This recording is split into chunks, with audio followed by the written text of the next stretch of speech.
Have you ever wondered what really goes on inside the minds of CEOs? What are you thinking? After decades of learning corporate speak, I've got you covered. In this funny because it's mostly true video, let's decode what corporate execs are really thinking. In this video, let's look at their body language and between the words to unveil what Google CEO Sundar Pichai is really thinking. Let's do it. What's happening inside the company right now? Okay, well, that face says it all. I hate being chief. I mean, look at the expression on that face. That's the face that says, I'd rather trade places with a penguin in a sauna right about now. Let's see what else he has to say. Look, first of all, we see an extraordinary opportunity ahead, given the shifts underway, and we are investing for that future. Okay, translation. Okay, folks, buckle up because we're diving into the great unknown with what we higher ups are calling unprecedented opportunities. That's code for we've got no idea what's going on, but it sounds better than admitting we're playing it by ear. They have no idea what's going on. But I think it's important we are able to create capacity from within. Translation. The board told me to streamline and create capacity, which in plain English means that we're about to play a game of musical chairs, but this time there's a lot fewer chairs. Now you're playing musical chairs and there's no music. And so some of it is refocusing and reprioritizing within the company, making sure we can make the investments we need. Translation. The board told me to focus, which is just fancy talk for deciding whose desk gets cleaned out next. And let me tell you, I sure hope it ain't mine. Now, take a look at that body language. I mean, that's the face that says, yeah, I'd take a root canal without anesthesia over this. Maybe if I don't look at you for a while, you won't notice. Look me in the eye. And we are really focused on improving velocity and execution as a company as well. Translation. We're obsessed with moving faster and being more efficient, which is corporate for do more with less until you figure out you're doing three people's jobs. Fine, I'll admit it. I'm only doing this because I'm terrified of being fired by the board. The board's making me do this. I'm a nice guy, I promise. At least this way, I'm still in the game.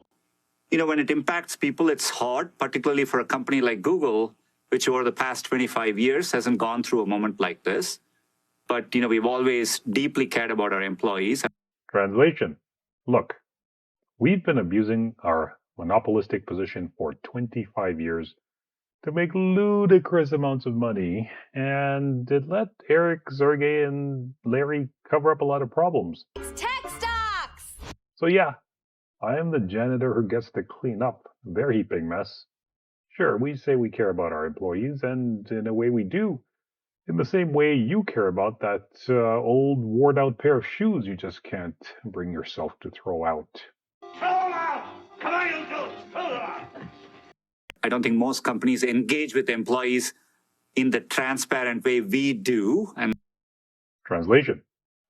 We pride ourselves on being transparent, which means we'll tell you there's a storm once it hits with hurricane force winds, but we leave out the part where we didn't check the forecast and forgot to board up the windows. Didn't see that one coming.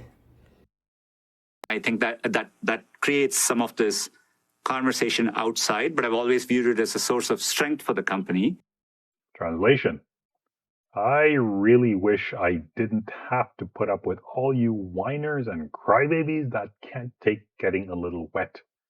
I guess that's what I get when the corporate branding screams preschool. What a bunch of crybabies. And, we'll work through this moment. And, I'm excited about the opportunities we have ahead and the innovation we have ahead of us. Translation. You know what gets me excited about jumping out of bed in the morning? It's the existential dread that I'll be fired by the board for not milking this AI thing for all it's worth. At least this way, I'm still in the game. What do you think Google looks like in 5 years from now? That face says a lot, and not in a good way. I mean, serenity now. Why am I here? 5 years? Who knows what Google's going to look like in 5 years? But I know what I look like, and I won't have any hair left on my head. That's for sure. My hair? I think part of what excites me as a company is for the first time, we've always been a deep technology focused company at a foundation, but with Gemini and AI, it's the same technology which impacts search, YouTube, cloud, Waymo, and so on. So we mated Hooli engineers with Hooli designers in a Hooli kennel. Is it any wonder the result was just as unspeakable as that thing? Translation. Notice I said excited twice now. That means I want you to think we're in a great position, and I'm not afraid of losing my job, which is completely false. Let me lay it out straight. I have no idea what happened. We had all the advantages in tech, cash. I hope no one realizes we invented transformers that powered ChatGPT, and we just sat on it while everyone else just took it and ran with it. And you're yelling? That's not fair! I wanted to try to steal it first. we can invest in this underlying technology and build both amazing products and businesses on top in a leveraged way. And we are investing for that future. So I'm excited about what's ahead. And if anything, I think it'll be a golden decade of innovation ahead at Google. Translation.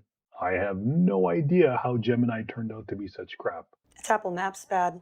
I said excited 3 times. So if I say it 3 times, they'll really believe me, right?